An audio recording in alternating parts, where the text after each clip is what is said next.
Você já teve a sensação de que sua vida toda era uma mentira?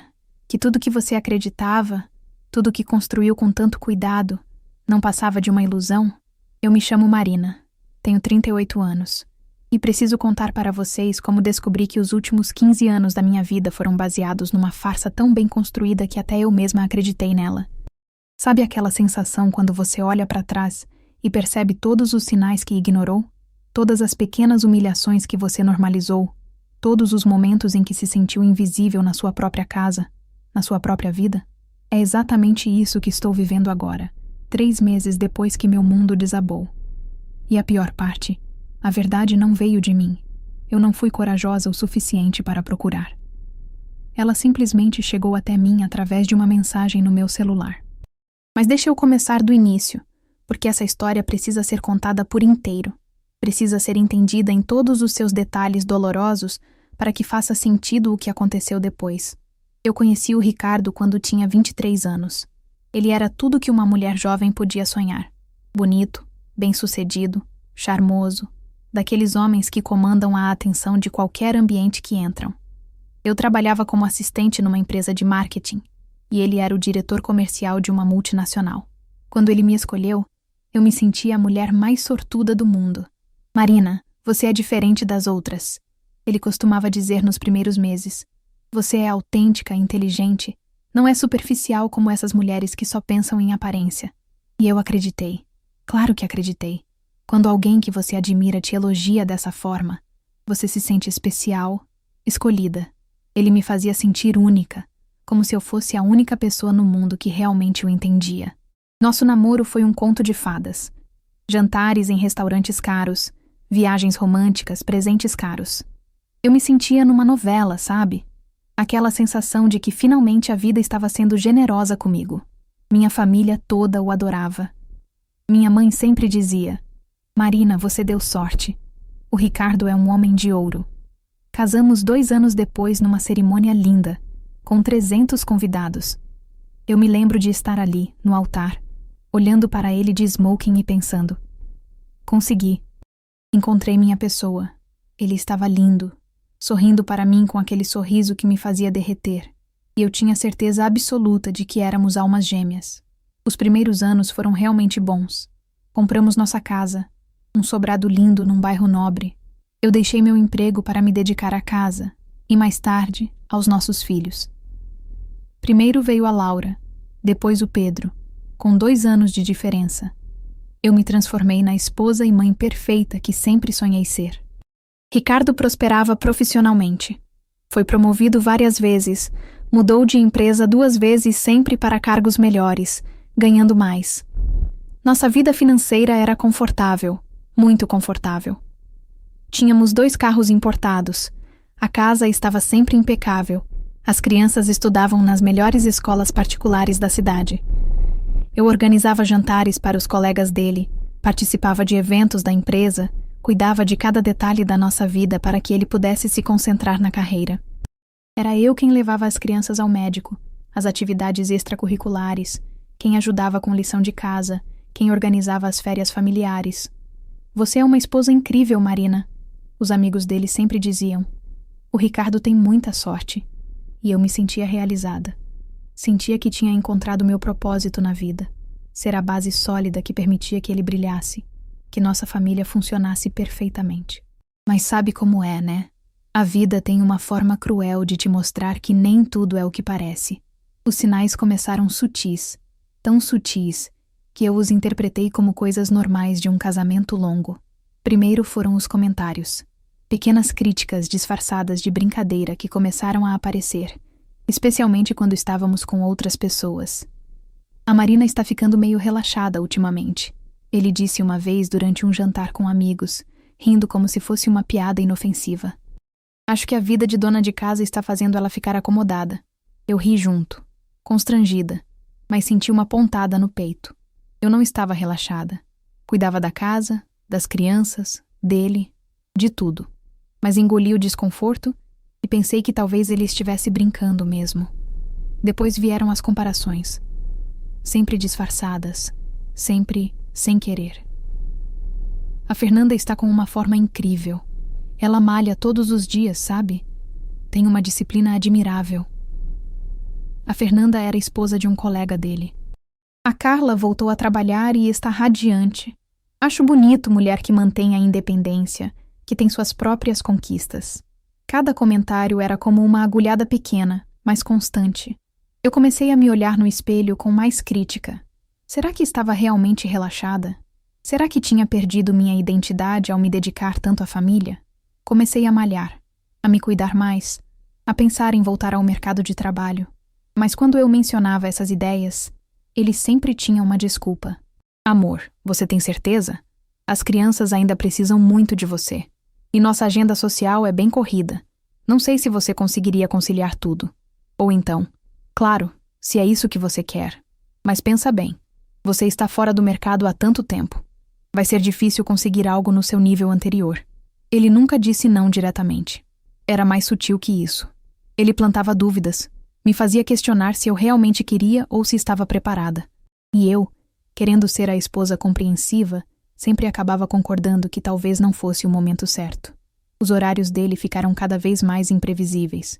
Reuniões que se estendiam, viagens de negócios que aumentaram em frequência, jantares com clientes que aconteciam várias vezes por semana.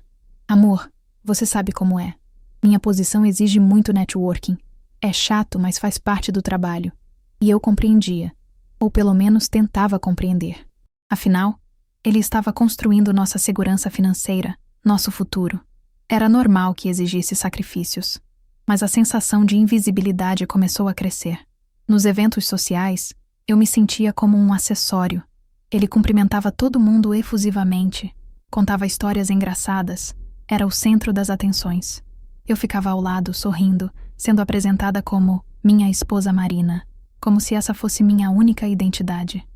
Quando eu tentava participar das conversas, ele sutilmente me cortava ou mudava de assunto. Se eu contava alguma história, ele complementava com detalhes que me faziam parecer tola ou exagerada. A Marina sempre dramatiza um pouco. Ele dizia rindo, como se fosse uma característica engraçada e inofensiva. Em casa, nossas conversas se resumiam a assuntos práticos. A agenda das crianças, contas para pagar, concertos na casa. Quando eu tentava falar sobre meus sentimentos, sobre como me sentia solitária às vezes, ele sempre tinha uma explicação lógica. Amor, você está sendo sensível demais. Eu trabalho tanto justamente por você e pelas crianças. É natural que eu chegue cansado em casa. Não é pessoal. Os anos passaram e eu fui me adaptando a essa nova dinâmica. Aprendi a não esperar atenção, a não reclamar dos compromissos dele, a ser grata pelo que tínhamos. Afinal, tínhamos uma vida confortável, filhos saudáveis, uma casa linda. Muitas mulheres gostariam de estar no meu lugar, mas por dentro, eu estava murchando. Sentia como se estivesse desaparecendo aos poucos, me tornando uma versão diluída de quem eu era antes. Meus sonhos, meus interesses, minhas opiniões, tudo isso foi sendo colocado de lado em nome da harmonia familiar. Eu me consolava pensando que essa era uma fase. Quando as crianças crescessem, quando a carreira deles se estabilizasse, teríamos tempo para nos reconectarmos. Teríamos tempo para mim. Ricardo ficava cada vez mais ausente. Chegava tarde, saía cedo, viajava com frequência. Nos fins de semana, sempre tinha algum compromisso. Golfe com clientes, almoços de negócios, eventos da empresa. É só uma fase, amor. Quando eu conseguir essa promoção, as coisas vão se acalmar. Mas a promoção veio e nada mudou. Na verdade, piorou. Mais responsabilidades, mais viagens, mais ausências. Eu me dediquei ainda mais às crianças.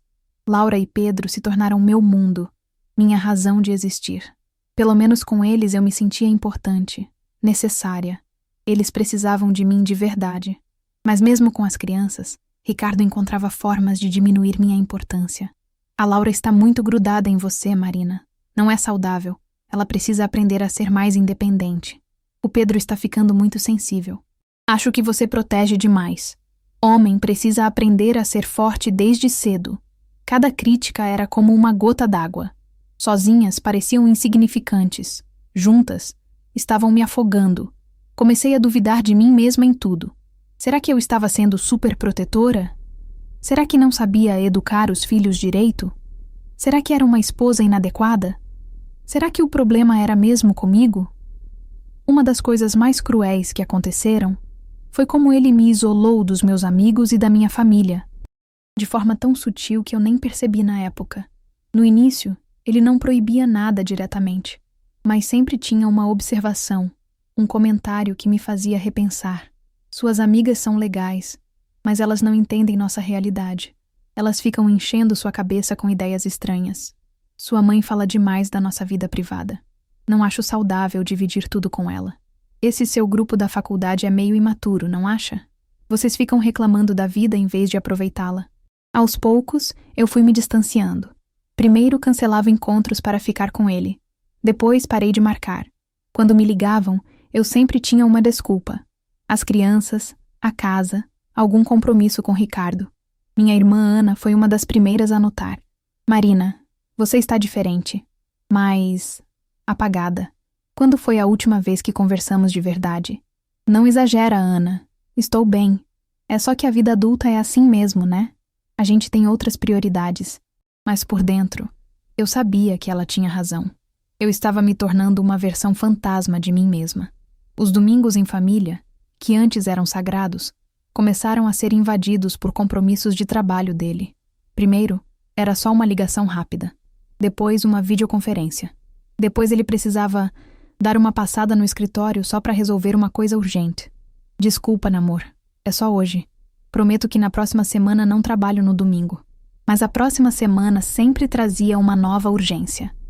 As crianças começaram a aceitar como normal o pai estar sempre ocupado. Laura, que tinha 10 anos na época, uma vez me disse: Mamãe, por que o papai não brinca mais com a gente? E eu, sem saber o que responder, disse: Filha, o papai trabalha muito para dar uma vida boa para nós.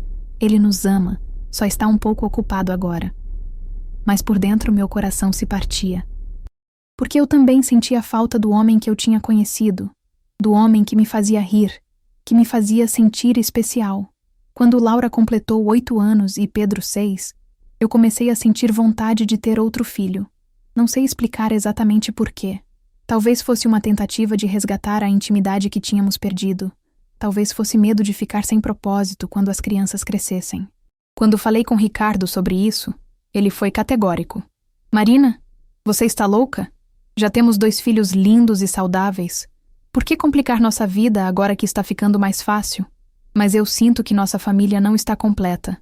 E você sempre disse que queria uma família grande. Eu disse isso quando éramos jovens e não sabíamos o que era ter filhos de verdade. Agora eu sei o quanto custa, o quanto dá trabalho. 2 está bom. Eu insisti algumas vezes. Tentei conversar sobre o assunto. Mas ele sempre mudava de assunto ou tinha uma resposta pronta sobre custos, trabalho, responsabilidades. Foi a primeira vez que eu senti que talvez não fôssemos tão conectados quanto eu pensava. Que talvez ele não me conhecesse de verdade. Não soubesse o que era importante para mim. Conforme os anos passaram, os sinais ficaram mais óbvios. Mas eu estava tão condicionada a normalizar tudo que continuei ignorando. O telefone dele, que antes ficava espalhado pela casa, agora estava sempre com ele. Ele levava para o banheiro. Dormia com ele na mesa de cabeceira do lado dele. Nunca mais o deixava descarregando na cozinha como antes. É trabalho, amor. Você sabe como é. Preciso estar sempre acessível para clientes e fornecedores. Quando chegava alguma mensagem, ele checava imediatamente, mesmo no meio de conversas ou durante o jantar em família. Desculpa, pode ser importante. Sempre podia ser importante. Sempre era mais importante que nós. Ele começou a se cuidar mais. Academia todos os dias, roupas mais modernas, um corte de cabelo diferente. Quando eu elogiava, ele desconversava. É a idade, né? Preciso me cuidar melhor para não ficar parecendo um tiozão. Mas eu achava estranho. Por que agora? Por que justo agora? Depois de 12 anos de casamento, ele havia desenvolvido essa preocupação com a aparência. As viagens aumentaram ainda mais. Quase todo mês ele tinha algum compromisso em outra cidade. E quando voltava, parecia diferente, mais distante, mais impaciente. Como foram as crianças? Deu algum trabalho? A casa está em ordem? Era como se eu fosse uma funcionária prestando relatório, não sua esposa recebendo-o depois de dias de saudade. Nossos momentos íntimos praticamente desapareceram. Quando aconteciam, eram mecânicos, sem conexão real. Era como se ele estivesse cumprindo uma obrigação, não compartilhando um momento de amor. Eu tentei conversar sobre isso algumas vezes. Ricardo, sinto que estamos distantes. Podemos marcar um jantar só nós dois? Ou quem sabe uma viagem? Marina, você sabe que minha agenda está impossível. Quando as coisas se acalmarem, a gente conversa sobre isso. Mas as coisas nunca se acalmavam. Sempre tinha uma nova meta, um novo projeto, uma nova urgência. Foi mais ou menos nessa época que eu comecei a me questionar se estava sendo paranoica ou se realmente havia algo errado. Comecei a observar mais, a prestar atenção em detalhes que antes passavam despercebidos. As roupas dele chegavam com perfumes diferentes. Não perfumes femininos óbvios, mas cheiros que não eram os nossos amaciantes, nossos sabonetes. É do hotel onde eu fico. Eles usam produtos diferentes. As histórias sobre o trabalho começaram a ter inconsistências pequenas. Ele falava de reuniões com pessoas que depois eu descobria que não trabalhavam mais na empresa, de eventos que não constavam na agenda que ele compartilhava comigo. Ah, foi uma coisa de última hora. Esqueci de te avisar. Comecei a ter insônia. Ficava acordada pensando, tentando conectar os pontos, me perguntando se estava enlouquecendo ou se realmente havia algo que eu não estava vendo. Uma noite, depois de ele chegar muito tarde de mais uma reunião de trabalho, eu não consegui dormir. Fui para a cozinha tomar um chá e acabei checando as redes sociais no meu celular. Foi quando vi uma foto no Instagram de uma colega da empresa dele. Ela estava num restaurante chique, no mesmo restaurante que Ricardo tinha dito que estaria naquela noite para uma reunião com clientes. Mas na foto, ela estava claramente em um encontro romântico. A mesa estava decorada, tinha velas, a iluminação era íntima. Meu coração disparou. Será que eles estavam no mesmo restaurante por coincidência? Será que ela também estava numa reunião de trabalho que se tornou romântica? Eu não dormi o resto da noite. Por meses eu vivi nesse limbo entre a suspeita e a negação. Parte de mim queria investigar, confirmar se meus medos eram reais. Outra parte tinha pavor do que poderia descobrir. Eu não sou o tipo de mulher que vasculha celular ou contrata detetive. Sempre acreditei que relacionamentos se baseiam em confiança. E se você precisa investigar, é porque já acabou. Mas a ansiedade estava me consumindo. Eu emagreci, desenvolvi gastrite, tinha crises de choro do nada. As crianças começaram a perguntar se eu estava bem. Mamãe, você está triste?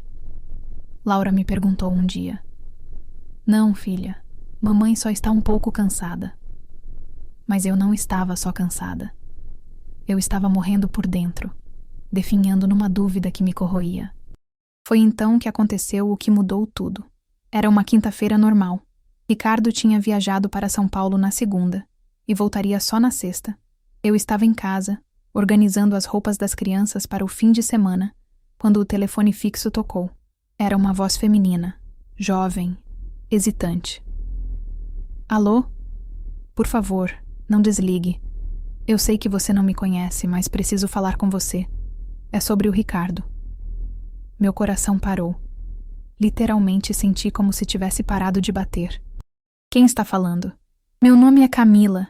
Eu trabalho na empresa do seu marido. Na verdade, trabalhava. Fui demitida semana passada. Longo silêncio. Eu não conseguia falar. Marina? Você está aí? Estou. Olha, eu sei que isso vai ser terrível para você ouvir. Eu também não queria estar fazendo essa ligação. Mas eu não consegui ficar quieta depois do que ele fez comigo. O que você quer dizer? Eu e o Ricardo, nós estamos tendo um caso há 2 anos. E não sou a primeira. Nem vou ser a última. O mundo desabou. Literalmente senti como se o chão tivesse se aberto sob meus pés. Você está mentindo. Eu queria estar. Eu realmente queria estar mentindo. Mas eu tenho provas. Fotos, mensagens, comprovantes de hotéis. Ele me prometeu que ia se separar. Disse que o casamento de vocês era só por conveniência, por causa das crianças. Me fez acreditar que eu era especial, que éramos almas gêmeas. Exatamente as mesmas palavras que ele tinha usado comigo 15 anos antes. Por que você está me contando isso? Porque descobri que ele fez a mesma coisa com pelo menos 3 outras mulheres da empresa. A mesma história, as mesmas promessas. E quando eu confrontei ele, quando disse que ia contar tudo para você, ele me demitiu. Disse que ninguém ia acreditar em mim, que eu era só uma funcionária problemática, tentando prejudicar um homem respeitado. Camila começou a chorar do outro lado da linha. Marina, eu sinto muito. Eu sei que você não pediu para saber disso. Mas eu não podia deixar ele continuar fazendo isso. Com você, comigo, com outras mulheres. Ele é um mentiroso e um covarde. Eu desliguei o telefone sem dizer mais nada. Sentei no chão da cozinha e chorei, como não chorava desde a morte do meu pai. Nos dias seguintes, foi como se eu tivesse colocado óculos depois de anos enxergando tudo embaçado.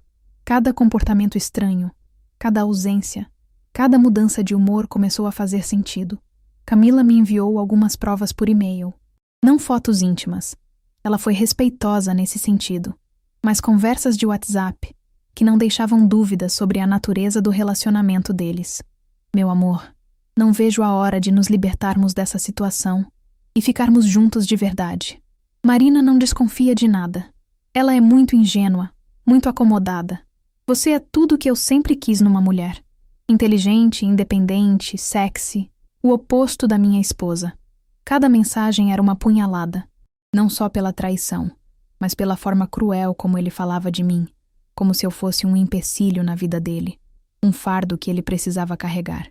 Mas a pior descoberta ainda estava por vir. Camila me contou sobre as outras mulheres, não só funcionárias da empresa dele, mas também clientes, fornecedoras, até a professora de tênis do clube onde ele jogava. Ele tem um padrão, ela me explicou durante nossa segunda conversa telefônica. Sempre mulheres profissionalmente ativas, independentes. Ele gosta da conquista.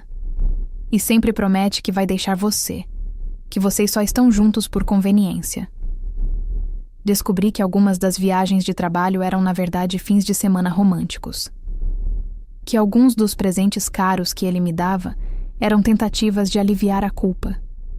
Que a reforma da nossa casa 2 anos antes foi financiada com o dinheiro que ele deveria ter investido na educação das crianças.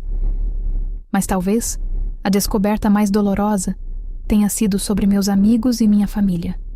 Alguns sabiam, ou pelo menos desconfiavam.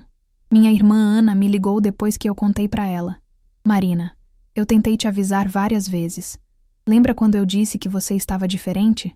Quando eu perguntava se estava tudo bem? Você sabia? Eu não sabia com certeza. Mas eu via como ele te tratava em público, como te diminuía. E uma vez eu vi ele num restaurante com uma mulher. Pensei em te contar, mas você parecia tão feliz falando do casamento perfeito que vocês tinham. Mu, até hoje eu não culpo ninguém por não ter me contado. Eu sei que eu não teria acreditado. Estava tão imersa na fantasia que construí que qualquer tentativa de me mostrar a realidade seria vista como inveja ou maldade. Ricardo voltou da viagem na sexta à noite, como sempre, cansado e distante. Jantamos em família normalmente. Ele brincou com as crianças, me deu um beijo de boa noite, perguntou como tinha sido minha semana. Eu respondi que tinha sido tranquila, normal. Não menti tecnicamente. Para os padrões da minha vida anterior, descobrir que meu casamento era uma farsa e que meu marido me traía há anos poderia ser considerado normal. Esperei as crianças dormirem. Fomos para o quarto e ele foi tomar banho como sempre. Quando saiu, eu estava sentada na cama com meu notebook aberto. Preciso falar com você sobre uma coisa, eu disse, com uma calma que me surpreendeu. Pode ser amanhã, amor? Estou exausto. Não, precisa ser agora. Algo no meu tom fez ele parar e me olhar com atenção. A Camila me ligou. A expressão dele mudou instantaneamente. Vi o pânico passar pelos olhos dele, seguido de raiva, depois uma tentativa desesperada de controle. Camila? Que Camila? Você sabe que Camila, sua amante dos últimos 2 anos, que você demitiu semana passada porque ela te ameaçou contar tudo para mim. Ele sentou na cama, passou as mãos pelo rosto. Por um momento, pensei que ele fosse confessar tudo, se desculpar, tentar se explicar. Em vez disso, ele atacou. Marina, essa mulher é desequilibrada. Ela foi demitida por incompetência. E agora está tentando se vingar inventando mentiras sobre mim. Você vai acreditar numa estranha em vez de confiar no seu marido? Ela tem provas, Ricardo. Que provas? Qualquer coisa pode ser falsificada hoje em dia. Eu virei o notebook para ele e mostrei as conversas que Camila havia me enviado. Vi o exato momento em que ele percebeu que não havia mais como negar. Quantas, Ricardo? Marina. Quantas mulheres? Silêncio. Há quanto tempo? Mais silêncio. Por quê? Foi aí que ele disse algo que eu nunca vou esquecer. Não pelo que revelou sobre ele, mas pelo que revelou sobre como ele me via. Marina, você se acomodou. Você parou de ser interessante. Parou de se cuidar. Parou de ter ambições próprias. Você virou apenas uma esposa, uma mãe. Não era mais a mulher que eu me apaixonei. E isso te dava o direito de me trair? Eu nunca quis te machucar. Eu tentei manter as duas coisas separadas. Nossa família é importante para mim. Nossa família ou a imagem da nossa família? Ele não soube responder. Naquela noite, Ricardo dormiu no quarto de hóspedes. Eu fiquei acordada até de manhã, não chorando, mas pensando, tentando entender não só o que ele havia feito, mas como eu havia chegado até ali. Percebi que em algum momento dos últimos anos, eu havia parado de me valorizar. Havia aceitado ser tratada como coadjuvante na minha própria vida. Havia normalizado o desrespeito, a invisibilidade, a solidão. Não era só culpa dele. Eu também tinha responsabilidade nisso. Não pelas traições. Essas eram escolhas dele. Mas por ter aceitado me apagar, por ter deixado minha autoestima ser corroída aos poucos. Na manhã seguinte, enquanto as crianças tomavam café, eu disse para Ricardo que precisávamos conversar sobre o futuro. Você quer o divórcio? Ele perguntou. Eu quero a verdade. Sobre tudo. Sobre todas as mulheres. Sobre todo o dinheiro que você gastou com elas. Sobre todas as mentiras que você me contou. E quero que você saia de casa hoje. Marina, as crianças vão ficar bem. Elas merecem pais que se respeitam, mesmo que não estejam mais juntos. Foi aí que ele tentou a última cartada. A chantagem emocional. Marina, eu sei que errei, mas nós podemos superar isso. Pense em tudo que construímos juntos. Pense nas crianças, na nossa família. Eu posso mudar. Você teve 15 anos para mudar. Teve 2 crianças, uma casa, uma vida inteira para valorizar. Escolheu não fazer isso. Uma sessão de terapia de casal. Ricardo, você não me traiu uma vez num momento de fraqueza. Você construiu relacionamentos paralelos por anos. Você me mentiu na minha cara todos os dias. Você me fez duvidar da minha própria sanidade. Isso não se resolve com terapia. O que eu não esperava era que a história não ficaria restrita à nossa família. Camila, movida pela raiva de ter sido demitida injustamente, decidiu tornar pública toda a situação. Ela procurou outras ex-funcionárias da empresa de Ricardo e descobriu que não era caso isolado. Ele tinha um histórico de assédio e relacionamentos inadequados com subordinadas. Elas se organizaram e fizeram uma denúncia formal ao RH da empresa. Mas não parou por aí. Uma delas conhecia uma jornalista que estava fazendo uma matéria sobre assédio no ambiente corporativo. A história explodiu. Não só localmente, mas nacionalmente. A empresa de Ricardo era grande, conhecida, e ele ocupava uma posição de destaque. A matéria repercutiu em vários veículos, falando sobre abuso de poder, assédio moral e sexual, sobre homens que usam suas posições para se aproveitar de funcionárias. O nome dele estava em todos os lugares: redes sociais, jornais, sites de notícias. Nossa foto de casamento foi usada em várias matérias, sempre com a manchete sobre o executivo que mantinha vida dupla. Foi terrível e libertador ao mesmo tempo. Terrível porque nossa vida privada se tornou pública da pior forma possível. As crianças sofreram na escola. Eu tive que lidar com curiosos e jornalistas na porta de casa. Nossa família foi exposta de uma forma que jamais imaginei, mas também foi libertador porque finalmente a verdade estava fora. Não era mais minha palavra contra a dele. Não era mais uma questão de problemas conjugais, que poderiam ser resolvidos em terapia. Era uma questão de caráter, de padrão de comportamento, de escolhas deliberadas e repetidas. Os meses seguintes foram os mais difíceis da minha vida, mas também os mais transformadores. Ricardo foi demitido, obviamente. Perdeu praticamente tudo: emprego, reputação, círculo social. Algumas das mulheres que ele havia assediado entraram com processos. Outras empresas onde ele tentou se colocar Recusaram contratá-lo assim que descobriam quem ele era. Eu não senti prazer nisso. Na verdade, senti uma certa pena. Não porque ele não merecesse as consequências dos seus atos, mas porque vi um homem que havia destruído sua própria vida por impulsos que ele não conseguiu controlar. Financeiramente foi difícil no início. Tivemos que vender a casa, os carros importados. Mudamos para um apartamento menor, mas ainda confortável. As crianças mudaram de escola. Mas sabe o que aconteceu? Descobrimos que não precisávamos de tanto para ser felizes. Laura e Pedro, depois do choque inicial, se adaptaram bem à nova realidade. Na verdade, começaram a ter mais do meu tempo, da minha atenção.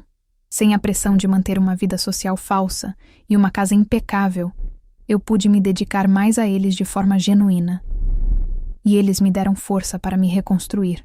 Com 38 anos, depois de 15 anos fora do mercado de trabalho, eu precisava recomeçar profissionalmente. Foi assustador, mas também empolgante. Comecei fazendo freelances de marketing digital. Descobri que o mundo havia mudado muito, mas que eu ainda tinha capacidade de aprender, de me adaptar. Fiz cursos online, estudei tendências, me atualizei. Em 6 meses eu já tinha uma cartela de clientes regulares. Em 1 ano, abri minha própria agência, pequena, mas promissora. Redescobri partes de mim que havia esquecido que existiam. Minha criatividade, minha ambição, minha capacidade de liderança. Descobri que eu era inteligente, competente, capaz de muito mais do que eu havia me permitido sonhar. Voltei a malhar, não para atender expectativas de ninguém, but because I wanted to feel strong again. Voltei a sair com minhas amigas, a ter conversas interessantes sobre coisas que me interessavam. Voltei a ler livros, a assistir filmes que eu escolhia, a ouvir música que me fazia bem. Lentamente, eu estava me tornando eu mesma novamente, mas uma versão melhor, mais madura, mais consciente do meu valor. Uma das minhas maiores preocupações era como as crianças lidariam com toda essa situação. Laura tinha 12 anos quando tudo aconteceu, Pedro tinha 10. Idade suficiente para entender que algo grave estava acontecendo, mas não necessariamente para processar tudo de forma saudável. Coloquei os dois em terapia imediatamente, e também fiz terapia individual para mim. Precisava aprender a lidar não só com a traição e o divórcio, mas com a culpa que sentia por ter exposto as crianças a tudo isso. Laura, no início, ficou revoltada comigo. Por que você não tentou salvar o casamento? Por que você teve que contar para todo mundo? Agora todo mundo na escola sabe da nossa vida. Foi doloroso ouvir isso da minha própria filha, mas entendi que ela estava processando sua própria dor, sua própria confusão sobre ver o pai que idolatrava ser exposto como um mentiroso. Com tempo e terapia, ela começou a entender. E, principalmente, começou a ver que eu estava me tornando uma pessoa mais feliz, mais presente, mais autêntica. Mamãe, você ri mais agora, ela me disse um dia, quase 1 ano depois de tudo. Pedro, mais novo, se adaptou mais rapidamente. Mas também desenvolveu uma certa desconfiança em relação a homens em geral que me preocupava. Todos os homens mentem, mamãe? Ele me perguntou uma vez. Não, meu amor. Seu pai fez escolhas ruins, mas nem todos os homens são assim. Existem homens honestos, íntegros, que respeitam suas famílias. Foi difícil explicar para eles que o pai deles não era um monstro, mas que havia tomado decisões que machucaram muitas pessoas. Que eles podiam amar o pai deles, e ao mesmo tempo não aprovar as atitudes dele. Ricardo teve direito de visitas supervisionadas no início. Depois passou para finais de semana alternados. As crianças foram reconstruindo o relacionamento com ele aos poucos, mas nunca mais foi como antes. A confiança, uma vez quebrada, é difícil de recuperar completamente. Uma das perguntas que mais me fazem é se eu perdoei o Ricardo. É uma pergunta complexa, porque o perdão não é um evento único, é um processo.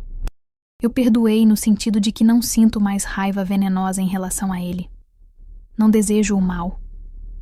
Não fico remoendo o que ele me fez todos os dias. Consegui me libertar do peso emocional do ressentimento. Mas perdoar não significa esquecer. Não significa que eu aceitaria ele de volta na minha vida de forma íntima. Não significa que confio nele como pessoa. Significa que eu escolhi não deixar as ações dele definirem o resto da minha vida. Escolhi não deixar a amargura me consumir. Escolhi focar na minha reconstrução e no bem-estar das nossas crianças. Foi um processo longo e doloroso. Houve dias em que eu acordava com raiva, dias em que eu queria revidar, dias em que eu me sentia tentada a falar mal dele para as crianças ou para usar elas como arma contra ele. Mas sempre que sentia essa tentação, eu me lembrava de que a pessoa que mais sairia prejudicada seria eu mesma. Carregar raiva é como segurar um carvão em brasa, esperando que a outra pessoa se queime. Talvez a maior transformação que aconteceu comigo tenha sido em relação ao amor próprio. Descobri que havia passado tantos anos buscando validação externa que havia esquecido como me validar. Aprendi a celebrar minhas pequenas conquistas. O primeiro cliente que fechei, a primeira apresentação que fiz sozinha depois de anos, o primeiro mês que consegui pagar todas as contas com meu próprio trabalho. Aprendi que ser uma boa mãe não significava me anular, que dar o melhor para os meus filhos incluía dar o exemplo de uma mulher forte, independente, que valoriza a si mesma. Aprendi que estar sozinha não é a mesma coisa que estar solitária, que eu podia ser feliz sem um homem me validando, sem um relacionamento me definindo. Comecei a fazer coisas só para mim, cursos de culinária, aulas de dança, viagens pequenas com as crianças ou com amigas, coisas que me davam prazer, que me faziam crescer como pessoa. E, principalmente, aprendi a me olhar no espelho e gostar do que via.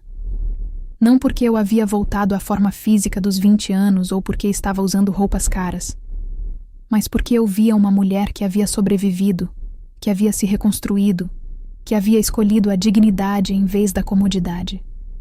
Muitas pessoas me perguntam se eu pretendo me casar novamente, se confio em homens, se conseguiria amar de novo. Hoje, 2 anos depois de tudo, posso dizer que sim, eu acredito no amor. Mas em um amor diferente do que eu conhecia antes. Antes, eu achava que amor era abrir mão de si mesma pelo outro. Era se adaptar, se moldar, se anular, para que o relacionamento funcionasse. Era depender emocionalmente de outra pessoa para se sentir completa. Hoje eu entendo que amor verdadeiro é quando 2 pessoas completas escolhem dividir suas vidas. É respeito mútuo, admiração genuína, parceria real. É quando você quer estar com a pessoa, não porque precisa dela para se sentir válida, mas porque ela adiciona valor à sua vida já plena. Não estou namorando ninguém sério no momento. Tive alguns encontros, algumas conexões interessantes, mas estou tomando meu tempo. Não tenho pressa. Não sinto mais aquela ansiedade desesperada por estar em um relacionamento que eu sentia quando era mais jovem. Se acontecer, vai acontecer naturalmente, com alguém que me veja pelo que eu realmente sou e que me valorize por isso. Alguém que adicione à minha vida em vez de tentar me moldar ou me diminuir. E se não acontecer, tudo bem também. Eu construí uma vida que me satisfaz, que tem propósito, que me faz feliz. Um relacionamento seria um bônus, não uma necessidade. Uma das coisas mais interessantes que aconteceram depois de toda essa situação foi descobrir quem eram meus amigos verdadeiros. Algumas pessoas que eu considerava próximas desapareceram. Não conseguiam lidar com o escândalo, ou achavam que eu deveria ter tentado salvar o casamento, ou simplesmente se sentiram desconfortáveis com a situação. Outras, que eu nem imaginava que se importavam tanto comigo, apareceram de formas incríveis, oferecendo apoio emocional, indicações de trabalho, ajuda prática com as crianças. Minha irmã Ana se tornou minha melhor amiga e maior apoiadora. Ela me ajudou nos primeiros meses quando eu ainda estava aprendendo a navegar a vida de mãe solteira e empreendedora. Reencontrei amigas da faculdade que havia perdido contato por causa do isolamento gradual que Ricardo havia promovido. Elas me receberam de braços abertos, como se eu nunca tivesse saído das suas vidas. Marina, a gente sempre sentiu sua falta, minha amiga Júlia me disse. Mas respeitamos quando você se afastou, pensando que era uma fase natural da vida de casada. Descobri que eu havia perdido muito mais do que imaginava ao me isolar. Essas mulheres tinham crescido profissionalmente, pessoalmente. Haviam vivido experiências incríveis enquanto eu estava focada apenas em ser a esposa perfeita. Mas também descobri que nunca é tarde para retomar conexões verdadeiras. Hoje tenho um círculo de amizade sólido, baseado em reciprocidade e autenticidade, não em conveniência social como era na época do casamento. Ricardo e eu hoje mantemos uma relação cordial, mas distante. Falamos apenas sobre assuntos relacionados às crianças. Ele paga a pensão em dia, cumpre o acordo de visitas, participa de eventos escolares importantes. Profissionalmente, ele conseguiu se recolocar depois de um tempo, mas nunca mais no mesmo nível que estava antes. Trabalha numa empresa menor, numa posição menos prestigiosa. Acho que finalmente entendeu que ações têm consequências. Ele tentou se desculpar algumas vezes, especialmente no início. Mandava mensagens longas falando sobre arrependimento, sobre como havia perdido a mulher da sua vida, sobre como queria uma segunda chance. Eu nunca respondi com raiva.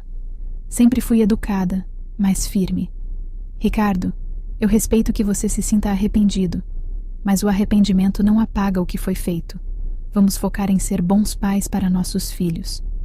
Com o tempo, ele parou de insistir. Acho que finalmente aceitou que não haveria volta. Às vezes eu me pergunto se ele realmente mudou ou se apenas aprendeu a ser mais discreto. Mas essa não é mais minha preocupação. Ele não é mais minha responsabilidade emocional. Minha agência de marketing digital cresceu muito além do que eu imaginava. Hoje tenho 6 funcionários e uma cartela de clientes que inclui empresas de médio porte. O mais interessante é que muitas das minhas clientes são mulheres empreendedoras. Mulheres que estão recomeçando suas carreiras depois de períodos dedicados à família. Mulheres que estão se reinventando após divórcios ou mudanças de vida. Tem algo muito gratificante em ajudar outras mulheres a construírem seus negócios, a encontrarem suas vozes, a se posicionarem no mercado. É como se eu estivesse, de alguma forma, ajudando outras versões de mim mesma. Desenvolvi uma expertise específica em marketing para negócios liderados por mulheres. Entendo as inseguranças, os medos, os desafios únicos que enfrentamos. Sei como transformar essas vulnerabilidades em forças. Ano passado, fui convidada para dar uma palestra num congresso de empreendedorismo feminino. O tema era Recomeçar depois dos 35, como transformar crises em oportunidades. Foi emocionante estar ali, no palco, falando para centenas de mulheres que estavam passando por transições similares à minha. Ver nos olhos delas o reconhecimento, a identificação, a esperança. Depois da palestra, várias mulheres vieram conversar comigo. Algumas me contaram suas próprias histórias de recomeços, de descobertas dolorosas, de reconstruções. Foi quando eu percebi que minha história não era única, era universal. Se eu pudesse voltar no tempo e dar conselhos para a Marina de 15 anos atrás, o que eu diria? Primeiro, nunca se anule por um relacionamento. Por mais que você ame a pessoa, por mais que queira que dê certo, você não pode desaparecer no processo. Relacionamentos saudáveis não exigem que você deixe de ser quem é. Segundo, confie nos seus instintos. Se algo parece estranho, provavelmente é. Se você se sente invisível, desrespeitada, diminuída, não normalize isso. Não é normal se sentir solitária num relacionamento. Terceiro, mantenha sua independência, financeira, emocional, social. Não coloque todos os seus ovos na cesta de uma pessoa só. Tenha sua própria vida, seus próprios sonhos, suas próprias conquistas. Quarto, não tenha medo de recomeçar. Eu achava que aos 38 anos era tarde demais para refazer minha vida profissional, para me descobrir novamente. Descobri que nunca é tarde para ser quem você realmente é. Quinto, valorize as pessoas que te valorizam. Eu passei anos tentando conquistar o respeito de alguém que nunca me respeitou, enquanto negligenciava pessoas que genuinamente se importavam comigo. E sexto, sua felicidade é sua responsabilidade. Não é responsabilidade do seu marido, dos seus filhos, da sua família. É sua. E só você pode fazer as escolhas necessárias para alcançá-la. A mulher que eu sou hoje é muito diferente da mulher que eu era há 3 anos. Não só externamente, mas principalmente internamente. Eu sou mais forte, mas também mais vulnerável. Mais independente, mas também mais aberta a conexões genuínas. Mais cética em relação a promessas, mas também mais esperançosa sobre possibilidades. Aprendi que força não é nunca chorar. É chorar quando precisa, processar a dor e depois se levantar e seguir em frente. É permitir que as feridas cicatrizem sem deixar que elas te definam. Aprendi que vulnerabilidade não é fraqueza, é coragem. É ter a bravura de ser autêntica, de mostrar quem você realmente é, mesmo correndo o risco de ser rejeitada. Aprendi que solidão e estar sozinha são coisas completamente diferentes. Eu me sentia solitária no meu casamento, rodeada de pessoas, mas não vista por ninguém. Hoje, mesmo quando estou fisicamente sozinha, eu me sinto inteira, completa. Laura hoje tem 14 anos e é uma adolescente incrível. Inteligente, determinada, com uma personalidade forte que às vezes me lembra de mim mesma quando era jovem, antes de aprender a me diminuir. Ela pretende estudar direito e já fala sobre direitos das mulheres, sobre igualdade, sobre não aceitar ser tratada como inferior por ninguém.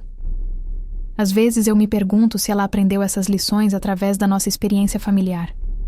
Mamãe, eu nunca vou depender de homem nenhum, ela me disse outro dia. Vou ter minha profissão, meu dinheiro, minha vida. Por um lado, fico orgulhosa da independência dela. Por outro, espero que ela não feche o coração para o amor por causa do que viu em casa. Pedro, com 12 anos, é mais introspectivo. Ainda está processando tudo o que aconteceu. Mas vejo que ele tem um respeito pelas mulheres que muitos meninos da idade dele não têm. Ele me ajuda em casa sem ser pedido. Trata as meninas da escola com gentileza. Não reproduz comportamentos machistas. Quando eu crescer, vou tratar minha esposa como uma rainha.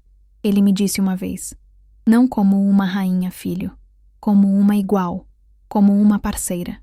Os dois têm um relacionamento cordial com o pai, mas diferente do que tinham antes. Há um certo distanciamento, uma certa proteção.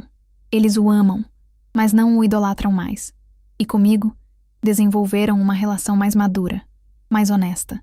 Eles me veem não só como mãe, mas como uma pessoa completa, com sonhos, medos, conquistas.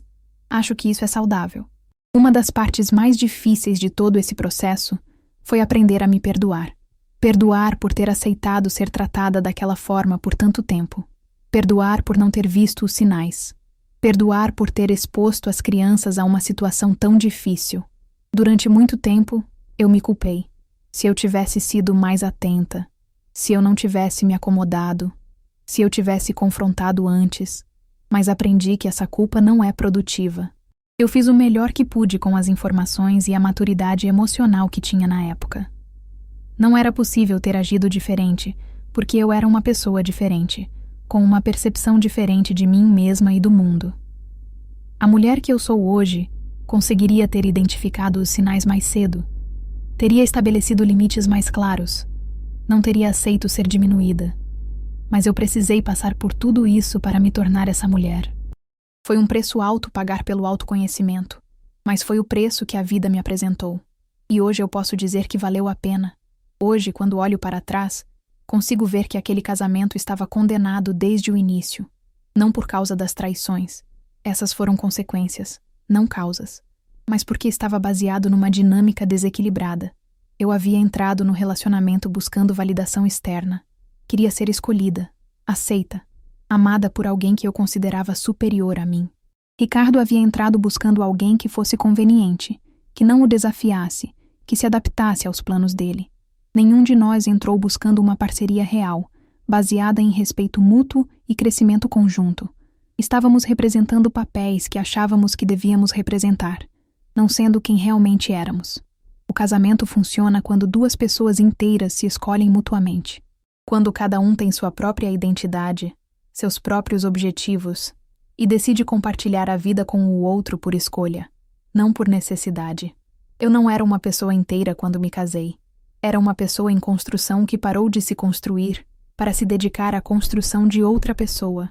E isso nunca termina bem. Uma das coisas mais surpreendentes de todo esse processo foi descobrir quantas oportunidades existem para mulheres que estão recomeçando suas vidas. Existem organizações, grupos, redes de apoio específicas para mulheres empreendedoras maduras. Existem mentorias, cursos, financiamentos. Existe toda uma comunidade de mulheres que entende os desafios únicos que enfrentamos. Participei de vários grupos de apoio, tanto para mulheres divorciadas quanto para empreendedoras. Foi reconfortante descobrir que não estava sozinha, que muitas mulheres passam por transições similares e conseguem não só se recuperar, mas prosperar. Uma das minhas mentoras foi a Carla, uma mulher que se divorciou aos 45 anos depois de descobrir que o marido desviava dinheiro da empresa da família. Ela recomeçou do zero e hoje tem uma consultoria de sucesso. Marina, ela me disse na nossa primeira conversa, o que aconteceu com você não é o fim da sua história, é o começo de um novo capítulo. E ela estava certa. Uma coisa que mudou drasticamente foi minha relação com o dinheiro. Durante o casamento, eu não me preocupava muito com isso. Ricardo ganhava bem, eu gastava conforme necessário, sempre havia dinheiro suficiente. Mas quando me vi sozinha, responsável por sustentar 2 crianças e reconstruir minha vida profissional, aprendi sobre independência financeira de uma forma que nunca havia experimentado. Aprendi a fazer orçamentos, a investir, a economizar. Aprendi a valorizar cada real que ganhava porque sabia exatamente o esforço que custava ganhá-lo. Hoje tenho uma reserva de emergência, investimentos, uma aposentadoria privada. Tenho controle total sobre minhas finanças e nunca mais dependerei de ninguém para ter segurança financeira. As crianças também aprenderam sobre o valor do dinheiro de uma forma mais realista. Não temos mais o padrão de vida que tínhamos antes, mas temos algo mais valioso: consciência sobre nossas escolhas financeiras. Durante os momentos mais difíceis desse processo, eu me reaproximei da espiritualidade. Não necessariamente de uma religião específica, mas de uma conexão com algo maior que mim mesma. Comecei a meditar, a praticar gratidão, a buscar significado nas experiências dolorosas. Aprendi que às vezes a vida nos põe em situações difíceis, não para nos punir, mas para nos ensinar lições que não aprenderíamos de outra forma. Hoje acredito que tudo o que passei tinha um propósito. Me tornou uma pessoa mais compassiva, mais forte, mais autêntica. Me permitiu ajudar outras mulheres que estão passando por situações similares. Me ensinou sobre minha própria resiliência. Não estou dizendo que foi fácil, ou que recomendaria a experiência para alguém. Estou dizendo que, uma vez que aconteceu, consegui encontrar sentido e crescimento nela. Uma das coisas que aprendi é a celebrar as pequenas vitórias. Durante o casamento, eu só valorizava as grandes conquistas, os marcos importantes. Mas na reconstrução, cada pequeno passo foi significativo. O primeiro mês que consegui pagar todas as contas com meu próprio trabalho. A primeira vez que as crianças me disseram que estavam orgulhosas de mim. O primeiro cliente que me recomendou para outra empresa. A primeira vez que acordei de manhã ansiosa pelas possibilidades do dia, em vez de ansiosa pelos problemas. Cada uma dessas pequenas vitórias foi construindo minha autoconfiança, me mostrando que eu era capaz de muito mais do que imaginava. Hoje, quando outras mulheres me procuram para contar suas situações difíceis, eu sempre falo sobre a importância de celebrar os pequenos progressos. Você saiu da cama hoje? Vitória. Você tomou uma decisão difícil? Vitória. Você priorizou o seu bem-estar? Vitória. Quando as pessoas me perguntam sobre meus planos para o futuro, eu respondo que aprendi a viver mais no presente. Claro que tenho objetivos, sonhos, metas, mas não estou mais desesperadamente tentando controlar cada aspecto do que está por vir. Profissionalmente, quero expandir minha agência. Talvez escrever um livro sobre recomeços profissionais após os 35. Dar mais palestras, ajudar mais mulheres. Pessoalmente, quero continuar crescendo como pessoa, como mãe. Quero viajar mais, conhecer lugares que sempre tive curiosidade. Quero aprender coisas novas só pelo prazer de aprender. Em relação a relacionamentos, estou aberta às possibilidades. Se aparecer alguém que agregue à minha vida, que me respeite, que compartilhe valores similares, será bem-vindo. Mas não estou procurando ativamente. Não sinto que preciso de alguém para ser completa. As crianças vão crescer, se tornar independentes, construir suas próprias vidas. E quando isso acontecer, eu ainda serei uma pessoa interessante, com propósitos próprios. Não apenas uma mãe vazia esperando visitas dos filhos. Se você está ouvindo esta história e se identificando com alguma parte dela, quero que saiba algumas coisas importantes. Primeiro, você não está sozinha. Milhares de mulheres passam por situações similares todos os dias. Não é culpa sua ser traída, ser desrespeitada, ser diminuída. A responsabilidade é de quem escolheu agir dessa forma. Segundo, nunca é tarde para recomeçar. Eu recomecei aos 38 anos e foi a melhor decisão da minha vida. Não importa a sua idade, sua situação financeira, suas limitações percebidas. Se há algo na sua vida que não está funcionando, você tem o poder de mudar. Terceiro, confie em si mesma. Se algo parece errado, provavelmente é. Se você se sente desrespeitada, provavelmente está sendo. Se você não está feliz, você merece buscar a felicidade. Quarto, peça ajuda. Terapia, grupos de apoio, amigos, família. Ninguém precisa passar por transições difíceis sozinha. Existe apoio disponível. Você só precisa ter a coragem de pedir. E quinto, você é mais forte do que imagina. Talvez você não se sinta forte agora. Talvez se sinta quebrada, perdida, assustada. Mas há uma força dentro de você que você ainda não descobriu. E quando precisar dela, ela estará lá. Hoje, 3 anos depois de descobrir as traições, 2 anos depois do divórcio, posso dizer com certeza que sou uma pessoa completamente diferente da que era antes. Não sou amarga. Não sou fechada para o amor. Não sou uma vítima da vida. Sou uma mulher que passou por uma tempestade terrível e saiu mais forte do outro lado. Tenho uma empresa próspera, filhos saudáveis e bem ajustados, relacionamentos autênticos, paz interior. Tenho propósito, sonhos, expectativas positivas para o futuro. Não mudaria nada do que aconteceu, porque cada experiência dolorosa me trouxe até aqui. E aqui é um lugar bom. Um lugar onde eu me respeito, onde eu me valorizo, onde eu sei exatamente quem sou e o que mereço. A Marina de hoje jamais aceitaria ser tratada como a Marina de antes aceitava. A Marina de hoje sabe seu valor e não negocia para baixo. A Marina de hoje confia nos próprios instintos e não deixa ninguém fazê-la duvidar de si mesma. E se um dia alguém tentar me diminuir, me desrespeitar ou me fazer sentir invisível, essa pessoa descobrirá rapidamente que não está lidando com a mesma mulher que costumava aceitar esse tipo de tratamento. Às vezes eu me pergunto se Ricardo realmente acreditava que eu nunca descobriria.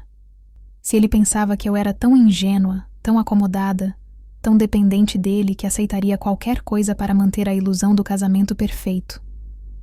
Talvez ele estivesse certo sobre quem eu era naquela época. Talvez eu realmente fosse essa pessoa que preferia a conveniência à verdade, a falsa segurança à dignidade. Mas as pessoas mudam. As circunstâncias nos forçam a crescer, a descobrir recursos internos que nem sabíamos que tínhamos. A dor, quando processada adequadamente, se transforma em sabedoria. A traição, quando superada, se transforma em autoconhecimento. Hoje eu agradeço aquela ligação da Camila. Não porque não foi dolorosa, foi uma das experiências mais devastadoras da minha vida, mas porque me libertou de uma prisão que eu nem sabia que estava vivendo. Me libertou para descobrir quem eu realmente sou, quando não estou tentando ser quem outra pessoa quer que eu seja. Me libertou para construir uma vida baseada em escolhas conscientes, não em obrigações assumidas. Me libertou para amar a mim mesma da forma como sempre mereci ser amada. E no final das contas, talvez essa seja a lição mais importante de toda essa história. Você não pode esperar que outras pessoas te valorizem se você não se valoriza. Você não pode esperar ser respeitada se você não se respeita. Você não pode esperar ser amada genuinamente se você não tem amor próprio. O amor próprio não é egoísmo. É a base sobre a qual todos os outros relacionamentos saudáveis são construídos. É o que te permite estabelecer limites, fazer escolhas que te beneficiam, exigir o tratamento que merece. Hoje eu acordo todos os dias sabendo que estou escrevendo minha própria história. Não sou mais coadjuvante na vida de ninguém. Sou a protagonista da minha própria jornada. Algumas manhãs são mais difíceis que outras. Às vezes a solidão aperta. Às vezes a responsabilidade de criar 2 crianças sozinha parece esmagadora. Às vezes a saudade de ter um companheiro para dividir os desafios da vida se torna intensa. Mas então eu me lembro de onde estava 3 anos atrás. Invisível, desrespeitada, vivendo uma mentira. E sei que prefiro 1000 vezes os desafios de uma vida autêntica às facilidades de uma vida falsa. Hoje eu tenho problemas reais para resolver, mas são meus problemas. Tenho conquistas para celebrar, e são minhas conquistas. Tenho sonhos para perseguir, e são meus sonhos. E quando me deito à noite, mesmo nos dias mais difíceis, sei que vivi aquele dia sendo fiel a mim mesma. E isso vale mais do que qualquer conforto que a mentira poderia oferecer. Gente, essa foi minha história. Dolorosa, transformadora, real. Eu sei que pode ser difícil de ouvir, especialmente se vocês estão passando por algo similar. Mas quero que saibam que há esperança do outro lado da dor. Se vocês chegaram até aqui, se ouviram tudo, é porque de alguma forma esta história tocou vocês. E eu ficaria muito grata se vocês pudessem se inscrever no canal, deixar um comentário contando o que acharam e me dizer de que cidade estão ouvindo. Suas histórias e mensagens de apoio fazem toda a diferença para mim e para outras mulheres que possam estar passando por situações similares. Lembrem-se, vocês são mais fortes do que imaginam, merecem mais do que aceitam e nunca é tarde para recomeçar. Um abraço carinhoso de quem entende a dor da descoberta, mas também conhece a alegria da libertação. Até o próximo encontro.